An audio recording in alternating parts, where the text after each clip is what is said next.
WhatsApp guys, कैसे आप सभी लोग। Welcome back to another video god whole classes. आज हम आपके सामने एक और नए वीडियो लाए जिसमें हम एक और नए टॉपिक के बारे में डिस्कस करने वाले हैं। अगर मेरे चैनल पर नए हो तो सब्सक्राइब कर दीजिए और वीडियो पसंद आए तो लाइक कर दीजिए। आज का टॉपिक लोकतंत्र। लोगों द्वारा लोगों के लिए चुनी गई सरकार लोकतंत्र कहलाती है। लोकतंत्र एक जिम्मेदार और उत्तरदायी सरकार है, इसलिए यह तानाशाह से अच्छा है। इसमें सभी लोगों को समान अवसर और अधिकार प्राप्त करता है ताकि सभी को आवाज उठाने का मौका मिले। लोकतंत्र में किसी प्रकार का कोई भेदभाव नहीं होता, जैसे जाति पाति, लिंग भेद, गरीब अमीर आदि। लोकतंत्र सभी प्रकार के देशों के लिए अच्छा है क्योंकि यह देशों को एक उत्तरदायी, कानूनी तथा जवाबदेह सरकार देता है। लोकतंत्र के विचार को संपूर्ण समाज में भरपूर समर्थन मिला है क्योंकि उसमें सरकार वैध तथा कानूनी होती है, जो कानून के तौर पर बनी होती है, तथा लोकतांत्रिक सरकार जनता की अपनी ही सरकार होती है। कोई भी समाज अपने समूह के बीच के मुद्दे को स्थायी रूप से नहीं सुलझा सकता है, परंतु लोकतंत्र में ही इस परिणाम को प्राप्त किया जा सकता है। लोकतंत्र में निर्णय लेने के लिए कुछ नियम होते हैं, इसलिए अगर कोई नागरिक यह जानना चाहे कि अधिकारियों ने क्या निर्णय लिया है तो वह सही तरीके से इसके बारे में आसानी से पता कर सकते हैं। लोकतंत्र में प्रत्येक नागरिक को निर्णय लेने की प्रक्रिया को जानने का अधिकार है, इसे ही पारदर्शिता कहते हैं। लोकतंत्र का सबसे मौलिक परिणाम यह होना चाहिए कि यह एक वैधानिक सरकार का गठन करे जो जनता की आवश्यकता के अनुरूप हो, जो जनता के प्रति उत्तरदायी हो, जो सभी समुदायों का प्रतिनिधित्व करती हो तथा जो देशों के नागरिकों की आवश्यकता पर खरी उतरती हो। लोकतंत्र में सरकार जनता के प्रति उत्तरदायी होती है क्योंकि उन्हें जनता द्वारा चुना तथा बनाया गया है। अगर सरकार जनता के हितों की अनदेखी करनी शुरू कर दे तो जनता के हाथों में शक्ति होती है कि वह सरकार को उखाड़ फेंके।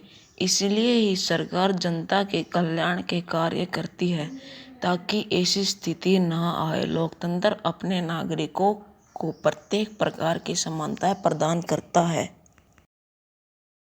जब कोई राजनीतिक दल एक दूसरे से हाथ मिला लेते हैं ताकि वह इकट्ठे मिलकर चुनाव लड़कर बहुमत प्राप्त कर सके तथा सरकार बना सके तो वह गठबंधन कहलाता है। उसे गठबंधन सरकार भी कहते हैं। भारत में बहुदलीय व्यवस्था इसलिए है क्योंकि भारत में सामाजिक तथा भौगोलिक विविधता है तथा इतने बड़े देश में 2 या 3 दलों से कार्य चलना मुमकिन नहीं है। यहाँ प्रत्येक समूह को अपना प्रतिनिधित्व चाहिए होता है, इसलिए यहाँ पर बहुदलीय व्यवस्था है।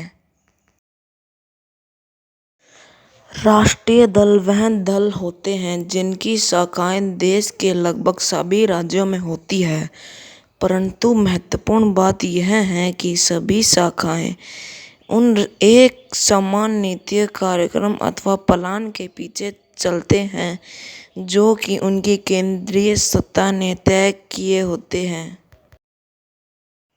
और जब कोई एमएलए अथवा एमपी अपने मूल दल को छोड़कर मंत्री पद अथवा नगद पैसों के लालच में दूसरे दल में शामिल हो जाते हैं तो उसे दल बदल कहते हैं। भारत में कुल 6 राष्ट्रीय दल हैं।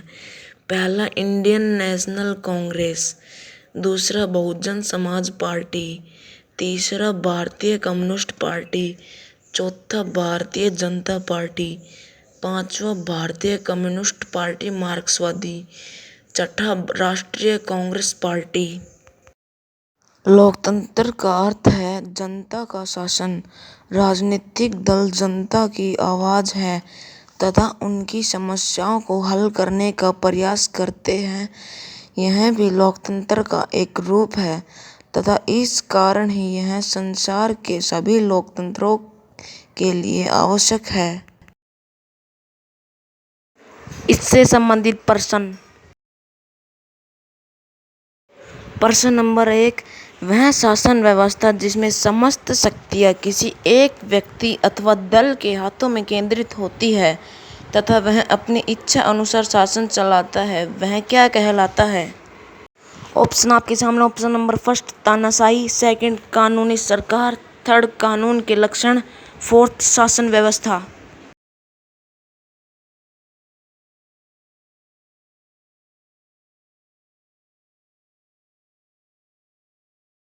ऑप्शन नंबर फर्स्ट इसका राइट ऑप्शन हो जाएगा तानाशाही।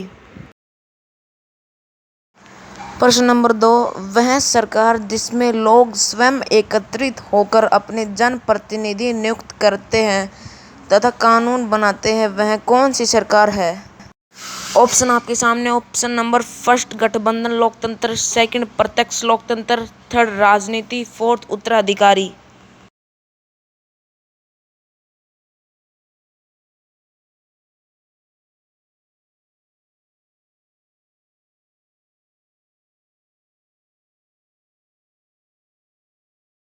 इसका राइट ऑप्शन हो जाएगा ऑप्शन नंबर सेकंड प्रत्यक्ष लोकतंत्र। प्रश्न नंबर 3, लोकतांत्रिक सरकार जो अपने किए गए कार्य और लिए गए निर्णयों के लिए जनता के प्रति उत्तरदायी होती है, वह क्या है? ऑप्शन आपके सामने। ऑप्शन नंबर फर्स्ट लोकतांत्रिक दल, सेकंड राजनीतिक सरकार, थर्ड उत्तरदायी सरकार, फोर्थ उच्च न्यायालय।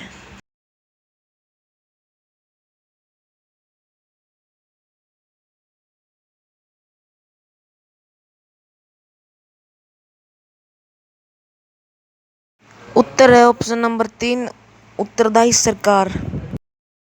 प्रश्न नंबर 4, पूरे राष्ट्र में एक समान बिना भेदभाव के कानून लागू होना तथा कानून का पालन न कर पाने पर सभी के लिए एक समान सजा का प्रावधान होना क्या कहलाता है? ऑप्शन आपके सामने। ऑप्शन नंबर फर्स्ट कानून की आत्मा, सेकंड गठबंधन, थर्ड एक दलीय, फोर्थ कानून का शासन। 10, 9, 8, 7, 6, 5, 4, 3, 2, 1। राइट ऑप्शन हो जाएगा ऑप्शन नंबर फोर्थ कानून का शासन। प्रश्न नंबर 5, किसी एक घटना अथवा कार्य के नतीजे लोकतांत्रिक राजनीतिक में परिणाम लोकतंत्र की सफलता अथवा असफलता की ओर इशारा करना क्या कहलाता है? ऑप्शन आपके सामने। ऑप्शन नंबर फर्स्ट लोकतंत्र के परिणाम, सेकंड असफल प्रयास, थर्ड गठबंधन व्यवस्था, फोर्थ जिम्मेदारी।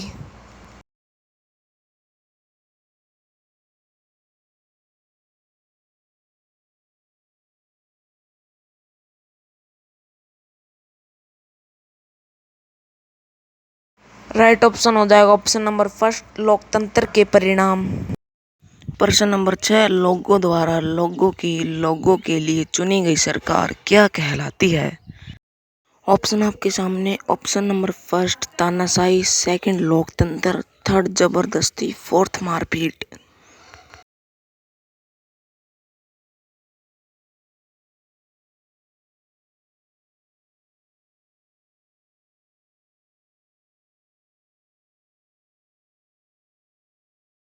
राइट ऑप्शन हो जाएगा ऑप्शन नंबर 2 लोकतंत्र।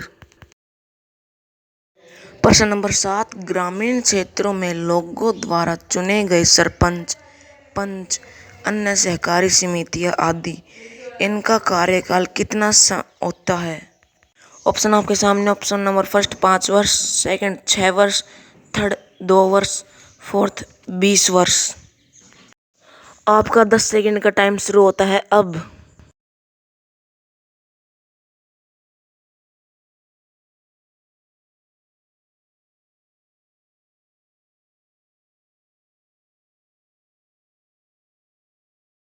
इसका राइट ऑप्शन हो जाएगा ऑप्शन नंबर फर्स्ट 5 वर्ष। प्रश्न नंबर 8, 2019 के लोकसभा चुनाव में कांग्रेस पार्टी को कितनी सीटें मिली थी? ऑप्शन आपके सामने। Option number first 52, second 16, third 32, fourth 33। आपका टाइम शुरू होता है अब।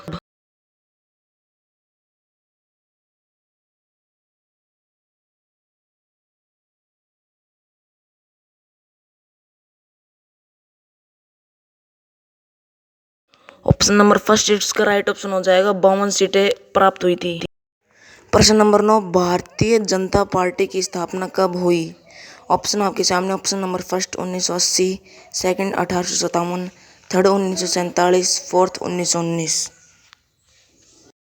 आपका टाइम शुरू होता है अब।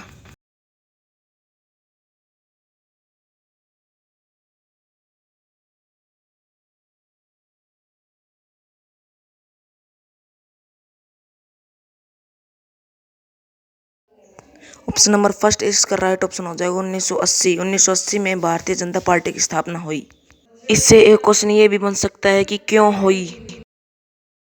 क्योंकि भारतीय जनसंघ को पुनर्जीवित करने के लिए